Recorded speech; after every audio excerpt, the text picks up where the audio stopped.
নিজের পরিবারের সাথে দাওয়াত খাওয়ার মজাই অন্যরকম। হ্যালো এভরিওয়ান, কেমন আছেন সবাই? আসছিল আমার নানার বাড়ির অনুষ্ঠান। আমি যেখানে আছি এটাও নানা বাড়ি, আবার ওইটাও নানা বাড়ি। তাই তাড়াতাড়ি রেডি হয়ে নিলাম। ভাবলাম আমরা কয়েকজন আগে যাব, কিন্তু আমাদের রেডি হতে হতে আম্মুরাও রেডি হয়ে গেছে। তাই সবাই একসাথে রওনা দিলাম। ভালোই হয়েছে, সবাই একসাথে যাওয়ার মজাই আলাদা। এখানে সবাই একসাথে চলে তো আসলাম, কিন্তু এখানে সিট আম্মুরাই আগে পেয়েছে, আর আমরা জায়গা না পেয়ে ছোট ছেলেটার সাথে দুষ্টামি করছি। হিহি।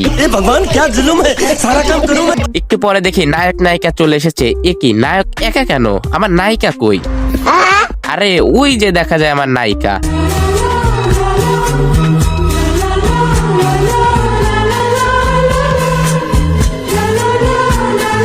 তারপর 2-4 বছর দাঁড়া থাকার পর অবশেষে সিট পাইছি সবাই। ভাই খাওয়া দাওয়া মোটামুটি ভালোই ছিল, কিন্তু ডাউল যে রান্না করছে উনি মনে হয় রোজা ছিল।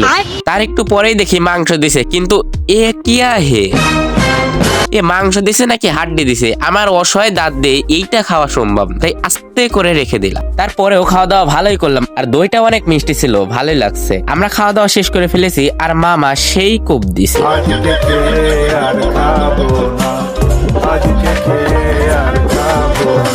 দই মিষ্টি দেখে খাইতে পারে নাই, মাত্র 5 চামচ খাইছি।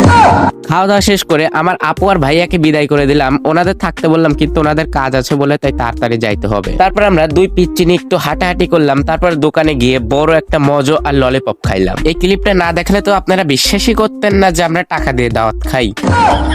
তারপর ওই দিক দিয়ে একটু ঘোরাঘুরি করে সবাই একসাথে বাসায় চলে যাচ্ছি। সত্যি আজকে জীবনে সব থেকে সুন্দর সময় কাটালাম। এমন মুহূর্ত জীবনে কমই আসবে। তো আজকে এই পর্যন্তই, সবাই ভালো থাকবেন, বাই।